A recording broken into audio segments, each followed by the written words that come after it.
The Lord be with you. And with your spirit. A reading from the Holy Gospel according to John. Glory to you, O Lord. Jesus said, "Truly be free. I know that you are descendants of Abraham, but you're trying to kill me because my word has no room among you. I tell you what I have seen in the Father's presence, then do what you have heard from the Father." They answered and said to him, "Our father is Abraham." Jesus said to them, "If you were Abraham's children, you would be doing the works of Abraham. But now you are trying to kill me, a man who has told you the truth that I heard from God. Abraham did not do this. You are doing the works of your father." So they said to him, "We were not born of fornication. We have one Father, God." Jesus said to them, "If God were your Father, you would love me, for I came from God and am here. I did not come on my own, but He sent me." The Gospel of the Lord. Praise to you, Lord Jesus Christ. Please be seated. Praise be Jesus Christ. Now and forever. Laudetur Jesus Christus. Semper Laudetur. Magandang umaga sa ating lahat, mga kapatid. Pakibati din ng good morning ang ating katabi. And beautiful Wednesday morning to our online parishioners. Thank you also for being with us today. We now go to the 36th station. Nagsimula po tayo Ash Wednesday. Ang bilis ng panahon. 36 na po tayo sa 40 stasyon sa panahon ng Kwaresma. And the 36th station, we meditate on truth and freedom. Ang sabi ng Panginoon sa Ebanghelyo, "The truth shall set you free. You will know the truth, and the truth will set you free." Ang katotohanang mapagpalaya. Ang kabaligtaran nito ay ang kasinungalingang sumisiil. Katotohanang nagpapalaya, kasinungalingang nagsisiil sa tao. We are in John chapter 8. Medyo bigyan natin ng konteksto yung ating pagninilay. John chapter 8 began with the Pharisees, the leaders of the people, bringing the adulterous woman to Jesus. They had stones with them, ready to take on the woman. And of course, we know what happened. Jesus told them, "He who has no sin, cast the first stone." Yun po yung simula ng John chapter 8. Nag-alisan yung mga tao, pero merong naiwan. At ito yung kausap ni Jesus sa Ebanghelyo natin ngayon. There were some who went away, but there were ones who stayed. And Jesus again had to explain himself to them about his relationship with the Father. Ito yung konteksto ng truth na sinasabi ni Jesus. Ang katotohanan ng sinasabi niya ay, "Ako at ang Ama ay iisa." Bakit ba hindi kayo naniniwala? Why is there no room in your heart to believe in the truth? If you really believe in God the Father, you would have believed in me, because what I'm telling you is true. Hindi ako nagsisinungaling. Yun ang sinasabi niya sa mga tao. Ba't ko naman kayo lolokohin? Ang lahat ng aking ginagawa galing sa Ama, sapagat ako'y galing sa Kanya, at ako at ang Ama ay iisa. Hindi nila maintindihan at hindi rin nila matanggap. Sino ka? Bakit mo sinasabi tungkol sa sarili mo yan? How can you claim to be the Son of God? How can you claim to be equal to God? How can you say that you and the Father are one? There was no room for them in their heart to believe in Jesus. John chapter 8 ends with the people picking up the stone again, and then they were out to stone Jesus to death. The irony of John chapter 8 is nagsimula na may hawak silang bato para ipukol sa babaeng nagkasala. Magsasara ang John chapter 8, hawak nila ulit ang bato at sino yung pupukulin nila? Si Jesus. And in between, what happened? They could not believe in Jesus. They could not believe in the truth that He was saying. Yeah. Yun ang mahirap po sa totoo. The truth oftentimes is hard to accept because it does not align with our own conception of what is true. Ang hirap nating maniwala kasi minsan yung mga bagay-bagay sa buhay natin ay hindi ayon sa pamamaraan ng ating pag-iisip. The truth hurts. It does. The truth is inconvenient. It makes us uneasy. And that's why the people who tell us about the truth, we don't listen to them. Instead, we persecute them. The truth hurts. And the bearers of truth, we stone them. We reject them.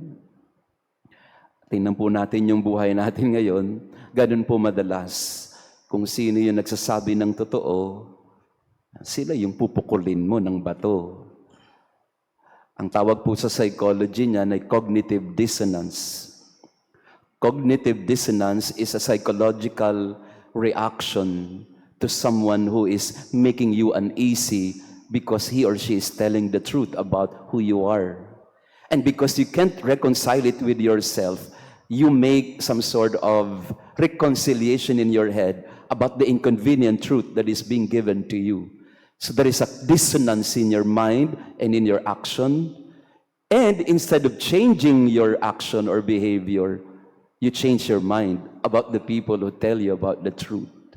So cognitive dissonance is a psychological phenomenon wherein you, instead of changing your action, you change your perspective about the other who tells you about what is wrong with you. At maraming beses, sino yung mga yan?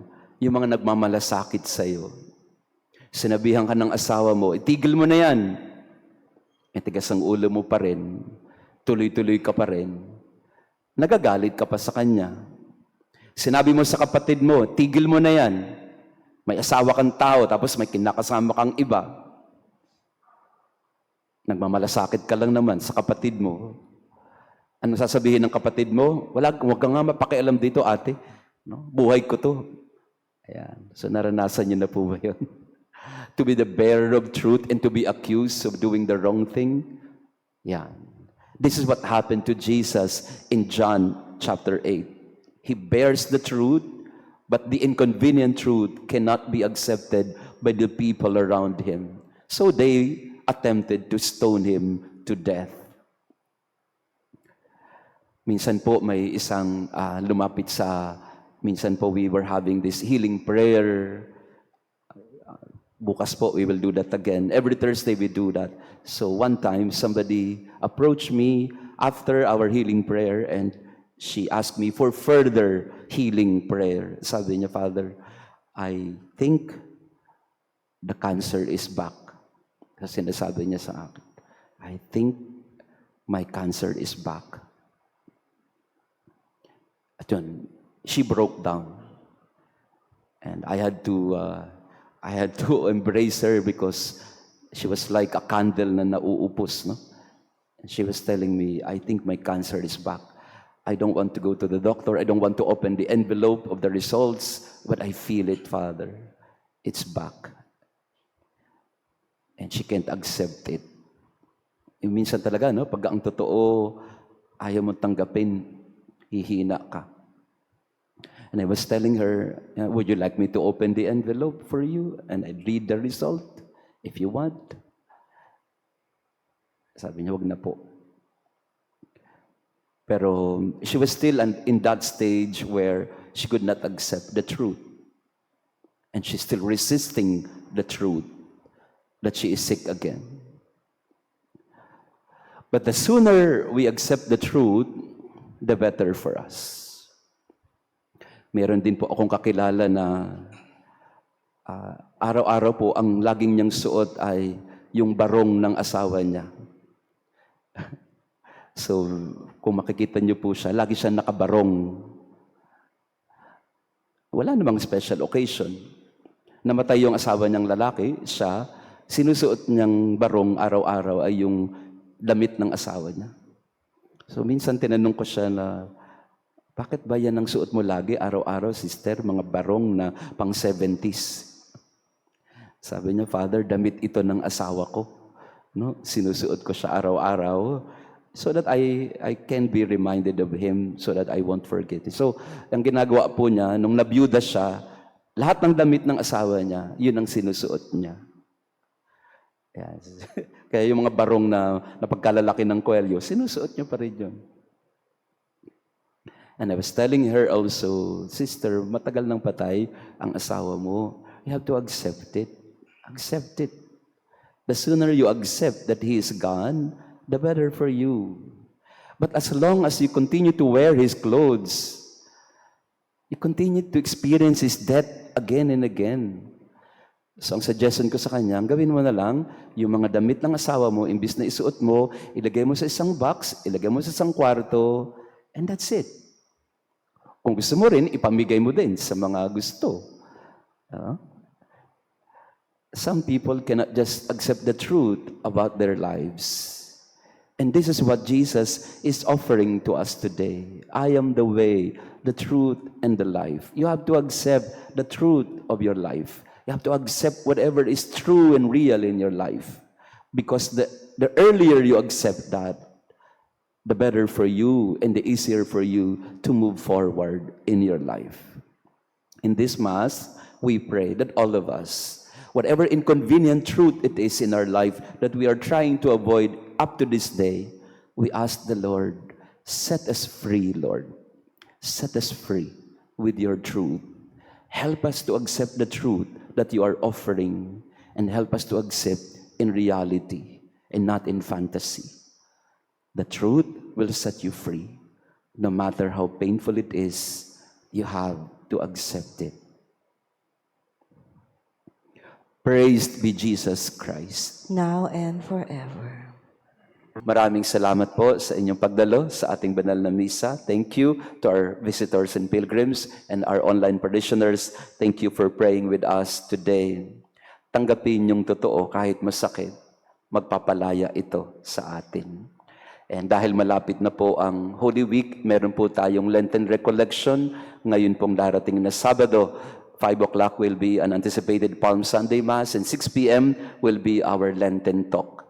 And basically, I will talk about that, trauma, and how trauma impacts our life, and how we can be set free from the traumas of our past. Dito po sa harap natin, nandito po yung Sindonic Crucifix, and we will use this as our image of how can we be set free from the traumas that afflict us in our life. Let the cross of Jesus, Jesus full of wounds, let him free us. Let the truth free us in Jesus. Yan. So, and we would like to invite you also. Naghahanap po kami ng 12 apostles.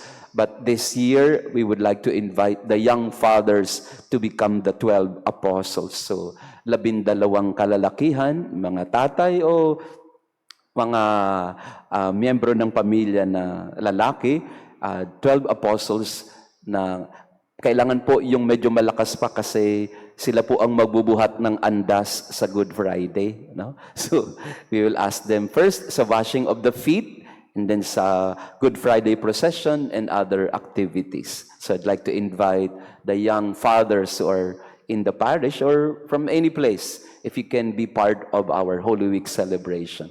Bakit po mga kalalakihan ng binibigyan natin ng pansin sa araw na, sa Holy Week na to? Because we would like the males and the fathers to be involved also in the church activities. Magsabi lang po kayo sa parish office if you're interested to become an apostle this Holy Week. Pwedeng ikaw si Judas, pwede rin yun.